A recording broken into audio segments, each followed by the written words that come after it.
सबसे पहले जो ख्याल आता है कौन कौन से सरकारी डॉक्यूमेंट्स, कौन कौन सी विभाग, क्या क्या एनओसीज या क्या क्या डॉक्यूमेंट्स हमें अरेंज करने पड़ेंगे। तो हम लोग ने इसको 3 पार्ट में बांटा है।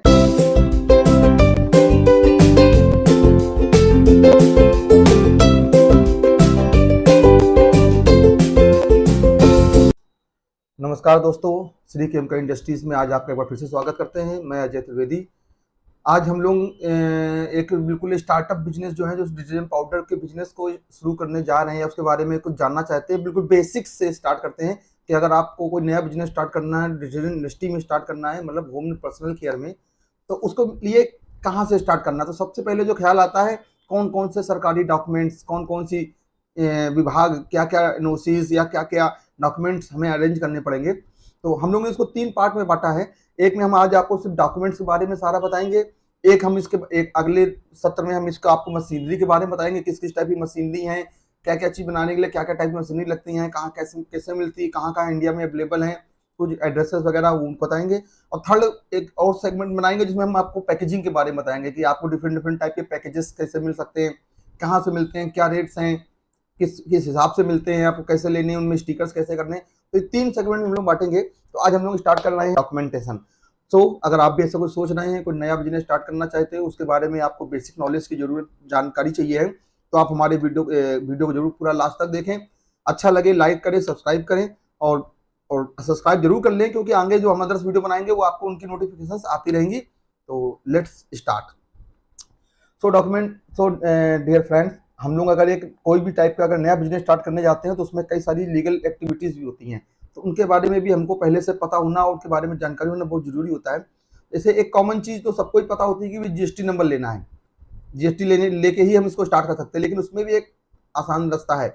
उसमें भी कई तरह के जीएसटी के ऑप्शन होते हैं। जरूरी नहीं कि हम प्रॉपर जो जीएसटी है वो ही लें। उसमें एक जीएसटी कंपोजिशन स्कीम भी आती है, उसमें आपको हर महीने रिटर्न नहीं देना होता है। पहले मैं बता दूं नॉर्मल जीएसटी क्या होती है। नॉर्मल जीएसटी में आप जो परचेज करेंगे उसको आपका रिबेट मिलेगा, जो सेल करेंगे उसमें वो टैक्स माइनस करके आपको मंथली वकील के थ्रू या आप अपने आप से या अकाउंटेंट के थ्रू आपको हर मंथ की मंथ उसमें आपको अपने डॉक्यूमेंट सबमिट करने होंगे। नहीं करने पे आपका पंजीयन जो है कैंसिल हो जाएगा, कैंसिल भी कर सकते हैं। तो ये एक नॉर्मल है, ये तो बेस्ट है कि आप अगर सही से बिजनेस करना चाहते हैं तो इस तरीके से करें। हल्का फुल्का छोटा बिजनेस कर रहे हैं, गृह उद्योग टाइप का स्मॉल उद्योग लगा रहे हैं, तो आप उसको अपने उसकी एक सीमा है 20 लाख तक के नीचे का ही बिजनेस आप उसमें कर सकते हैं, और सालाना 2 लाख रुपया मंथली से ज़्यादा का टर्नओवर नहीं होना चाहिए। कंपोजिशन स्कीम में उसमें ही हिसाब देना है आपको, पर उसमें आपको रिबेट नहीं मिलेगा। एक फिक्स अमाउंट ऑफ टैक्स है टोटल सेल पे, आपको अपने ईयरली मतलब साल में एक बार आपको हिसाब किताब करना है, ये कर सकते हैं। और बहुत ही छोटा है अभी, अगर बहुत इनिशियली स्टेज पे है, बिल्कुल ही घरेलू स्तर पे स्टार्ट कर रहे हैं, तो उसे आधार पे भी माल मिल जाता है। आधार कार्ड लगा के भी आपको माल ट्रांसपोर्ट किया जा सकता है। उसको आप अपने घर पे बना के अपने सिंगल हैंड से बेच सकते हैं, लेकिन उसकी बहुत थोड़ी उसकी लिमिट तक ही करें। ज़्यादा अगर काम बढ़ रहा है तो जीएसटी पंजीयन जरूर करा लें। एक और अच्छा एक होता है एमएसएमई रजिस्ट्रेशन।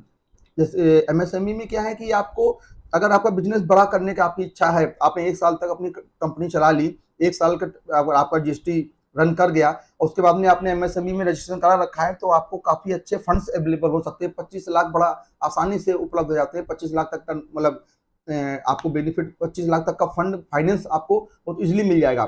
उसके अलावा इसमें मशीनरीज अगर आप लेते हैं, मशीन लगाते हैं, तो मशीन पे अच्छा खासा डिस्काउंट्स हैं, रिबेट्स हैं। टैक्स तो वापस होता है, उसके अलावा भी गवर्नमेंट और भी रिबेट्स देती है। तो अगर आपका थोड़ा सा प्लान बड़ा है, स्टार्टिंग आप छोटे से कर रहे हैं, लेकिन आगे लॉन्ग टर्म में आपको काफी इसको बिग सेल पे ले आना है, तो जीएसटी रजिस्ट्रेशन करा लें, साथ में एमएसएमई में ही भी रजिस्ट्रेशन करा लें। अदर्स भी है, जेम पोर्टल पे करा लीजिए। गवर्नमेंट के टेंडर्स के वगैरह के ऑर्डर मिलने लगेंगे आपको। जेम पोर्टल पे पेमेंट्स सिक्योर हो जाती है, कई अदर बेनिफिट्स मिलते हैं। जेम पे भी करा लें अगर आप थोड़ा सा इंटरेस्टेड हैं इसको करने में, गवर्नमेंट टेंडर वगैरह में। थर्ड एक और आता है कॉपीराइट्स रजिस्ट्रेशन। जैसे आपने कोई ब्रांड नेम बनाया, तो ब्रांड का नेम किसी और के पास रजिस्टर्ड तो नहीं है, या आपको कोई दूसरा आपके माल को कॉपी ना कर ले, या आपका किसी का कॉपी तो नहीं है, तो उससे बचने के लिए सबसे बढ़िया होता है कि हम अपना जो ब्रांड नेम है उसका नेम का हम कॉपीराइट करा लें। कॉपीराइट करने से तो उसको कोई कॉपी नहीं कर सकता है, ट्रेडमार्क करा लें। इसके लिए गवर्नमेंट की वेबसाइट अवेलेबल है, आईपी इंडिया करके वेबसाइट है, ipindia.gov, उसी पे जाइएगा, अदर्स पे नहीं।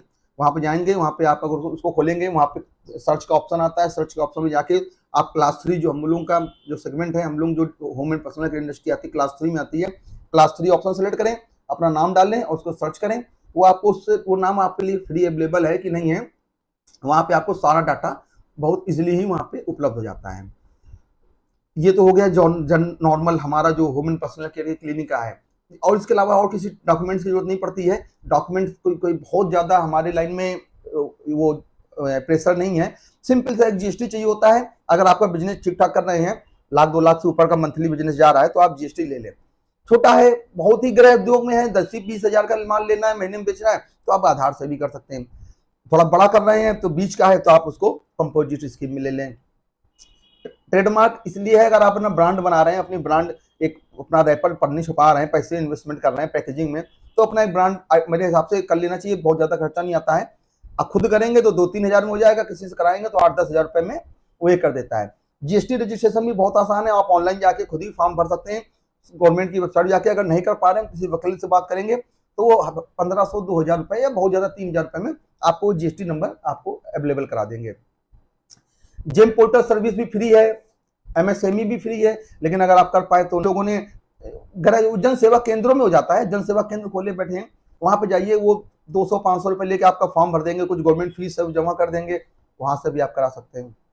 वेरी इजी है, सारी चीजें आप खुद भी कर सकते हैं। नहीं कर पा रहे हैं तो किसी को भी 200-500 रुपए अपना वो सर्विस चार्ज लेके आपको सारी फैसिलिटीज दे देंगे। एक और डॉक्यूमेंट की जरूरत पड़ती है, अगर आप जैसे हम लोग का होम एंड पर्सनल केयर में जरूरत नहीं है, पर जैसे कभी आप फिनाइल बना रहे हैं, आपने कहा कि फिनाइल बनाना चाहते हैं, या कोई भी शैम्पू बनाने जा रहे हैं कि भाई बालों को धोने के लिए शैम्पू बनाना है, तो उस कंडीशन में जो ह्यूमन बॉडी को में आ जाता है, जो मेडिसिन में टच में आ जाता है, जिसको हम लोग मेडिकेटेड प्रोडक्ट बोल देते हैं, तो उस जगह पे क्या होता है, आपको ड्रग लाइसेंस भी लेना पड़ सकता है। तो अगर ऐसा बना रहे हैं तो जरूर ले, ड्रग लाइसेंस ले लें। इसमें थोड़ा खर्चा है, कई विभागों से एनओसी जारी होती है उसमें, तो आपके पास प्रॉपर लैब होनी चाहिए, सारे जो केमिकल आप ले रहे हैं उनको चेक करने के लिए। अप्रॉक्सीमेट मान लीजिए 50 हज़ार से ऊपर का ही खर्चा बैठता है ड्रग लाइसेंस लेने में। तो हम लोगों की लाइन में उसकी जरूरत नहीं पड़ती है। जनरली हम लोग जो फ्लोर क्लीनर तक ही रहते हैं, फ्लोर क्लीनर के अगर आप ऊपर जा रहे हैं आपको ड्रग लाइसेंस की जरूरत पड़ेगी। नाइदर जो ये हमारे 2-3 डॉक्यूमेंट्स हैं यही बहुत सफिशिएंट है।